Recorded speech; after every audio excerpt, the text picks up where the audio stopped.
Hey, what's up, everyone? This is Ryan, House of Baseball Cards. Been a minute since I did a video. I just recently renewed my PSA membership, so have a fresh 15-day complimentary voucher here. Got a bulk order that's out that is probably going to take forever to come back, but let's get started. There are a couple duds in here. A lot of grades I kind of expected, and few awesome ones. So we'll start off with,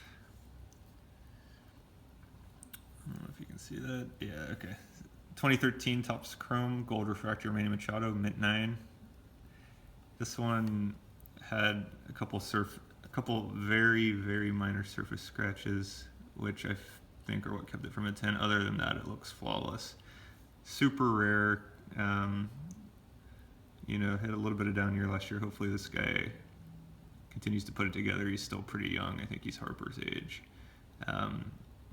Possible Hall of Fame candidate someday if his mid to late 20s are strong.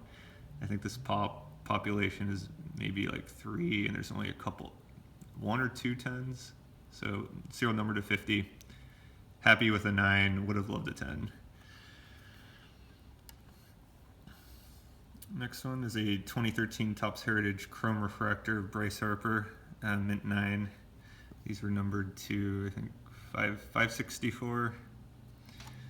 I think there might be a little imperfection at the top left corner, but other than that, it looks great.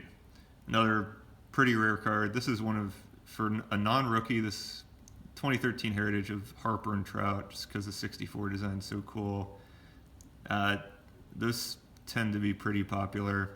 Refractor version, obviously a little more rare. I think the population on this is roughly 10 or 11, and there's only maybe like 10 10s. Don't come up too often. Very sharp card. Happy with the 9. Would have loved a 10. Next one is a 2010 Bowman Chrome USA Harper. This is his first Bowman Chrome, mint 9. I expected a 9. There are just a couple little things that just seem just slightly off. I think there's very, very subtle surface issues. Other than that, it looked good. I do have a 10 of this in my PC. I still had a few raw ones sitting around that were ungraded. Still a great card. I think these 9s go for 50 or 60 bucks at the moment. Well, if he comes out of the gate strong next year, look for Harper's stuff to continue to bounce forward. If it's a slow out of the gate, it might be a good time to buy if you've been sitting on the sidelines wanting to collect Harper. Here's another mint 9 card. It's the 2008 Topps Chrome Copper Refractor of Joey Votto. This is serial numbered to 599. This is another happy with the 9, would have loved the 10. I think there's only a couple PSA 10s in existence of this one. Votto, last year, he's always been a personal favorite of mine as a Reds fan. Having an MVP caliber season again last year, he's starting to get on a lot of people's radar as a very strong Hall of Fame candidate. His case might have been considered a little bit weaker going into 2017, but he was an absolute monster last year. He has another second place MVP finish the previous year, and then an MVP finish 2008. Dude is a beast. He unfortunately plays in a small market, but he's one of the greatest hitters of this generation. Sabermetrically speaking, he's in the top 20 all time, I think, in several of the key Saber stats. I think, not that this is a Saber stat, but on base percentage wise, I think he's in the top 15 of all time of all players who have ever played since 1900. Everyone on the list around his name is a Hall of Famer, and most of them are a who's who of the Hall of Fame. So, a little shout out to Votto. Still very happy with this as a 9. A 10 would have been really dope. That's kind of the theme of this order. Just slightly missing the gem mints on a lot of them. But really gorgeous kind of rare card.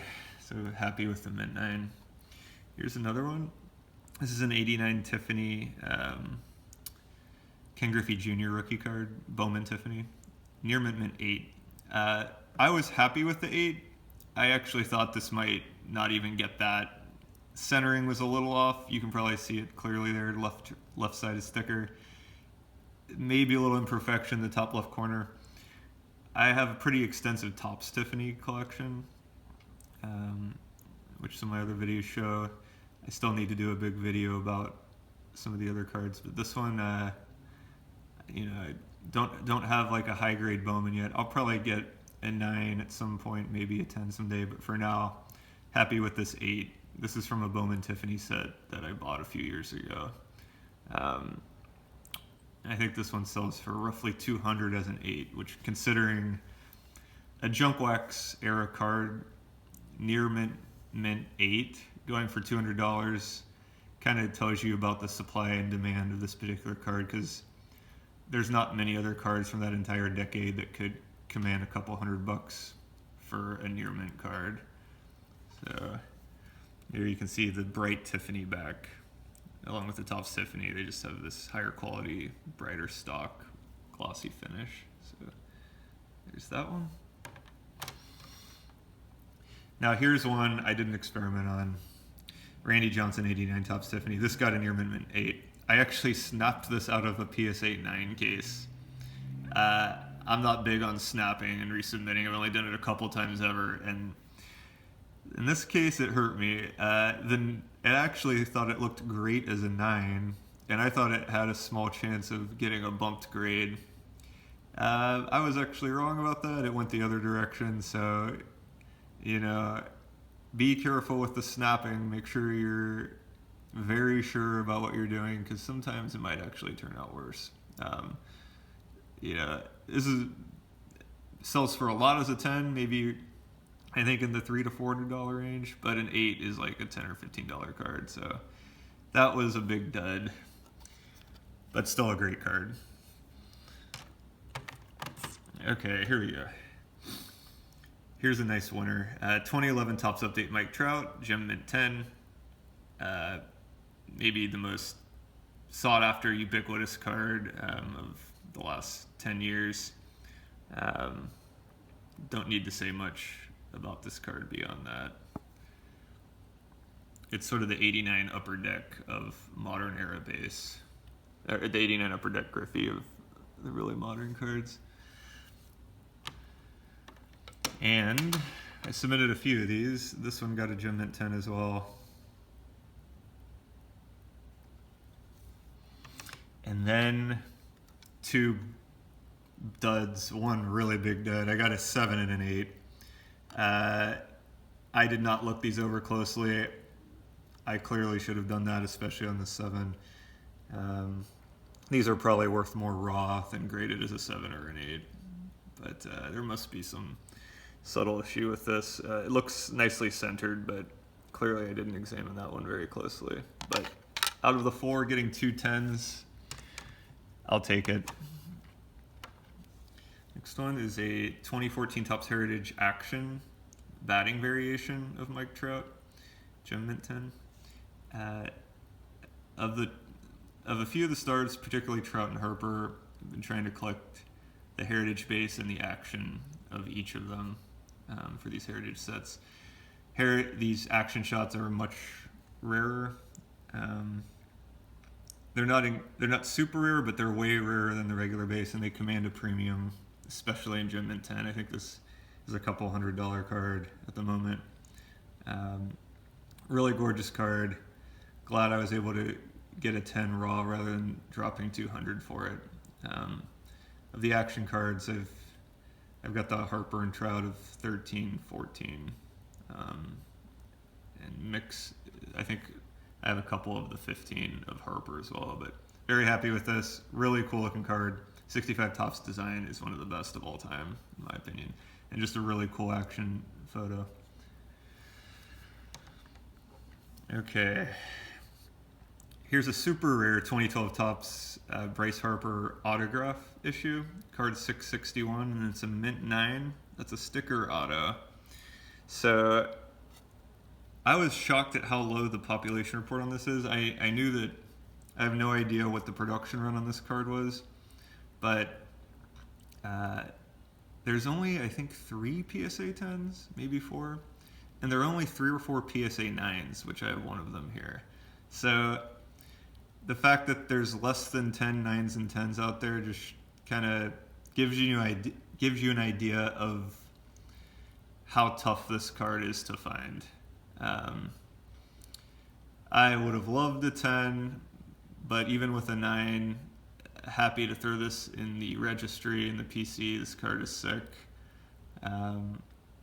Not much else to say about it other than rare, cool Harper auto. Yeah, I know it's a sticker, but this one's pretty tough to find, and it's a pretty awesome shot of him as well. It's the same picture they used for his super short print batting variation from his 2012 rookie card. And here's another Harper 2012 Topps Chrome Gold refractor, mint 9. Hope these are coming out okay. This one, man, serial number to 50. I cannot tell you what caused this to miss. The thing looks perfect to me. Someday I may pay out of pocket for a review of this, because unless there's just a scratch that I definitely did not see, the centering, edges, and corners look great on this. Again, happy with a mint 9 or higher in these super rare, in these really rare short printed rookies of these guys like the Machado and stuff. But I was really kind of holding my breath, crossing my fingers for a 10 on this one. Either way, this thing is going PC all day. Not a lot of these out there. Hopefully this kid stays healthy for an entire year this year. One of the best starts to a career of anyone in recent memory. Happy to that to the PC, and just a really cool action shot in my opinion.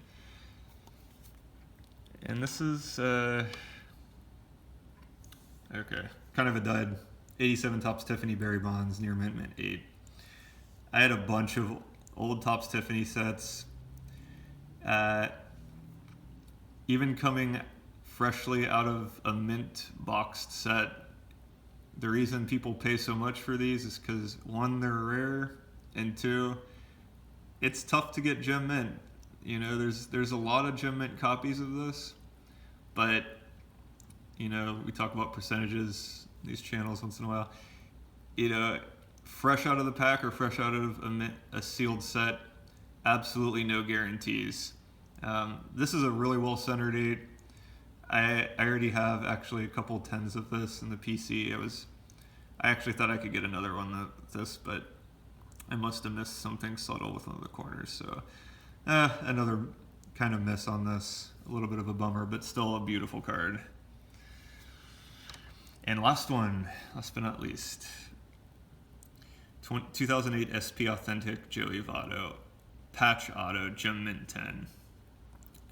Serial numbered to 999. I already had my spiel about Votto. He doesn't have a ton of autographs from his rookie year. And it appears that Upper Deck is the one who had the rights to his autos that year. So he has no Bowman Chrome or Topps Chrome autos, which is what we see with most of the modern era players now. Upper Deck only. This population with my 10 is around 8. To me, it's his nicest looking autograph rookie card of the Upper Decks I've seen. A couple others are a little more rare, but this is, to me, the sharpest. Can never go wrong with SP Authentic. And these are thicker cards. And if you watch Elite Co 3, you know that the thicker patch auto cards are always tough. Doesn't matter what the sport is or what the year is. They're just prone to little edge wear and damage with all these different corners and surfaces. thrilled about this. This was my favorite card in the order. So that's about it. Voucher order there. I have a big bulk order of over 200 cards out right now. Not holding my breath on that, knowing how backed up PSA has been lately, but we'll see what happens. I'll make a video for that. That should be a fun one. And thanks for checking in. Bye.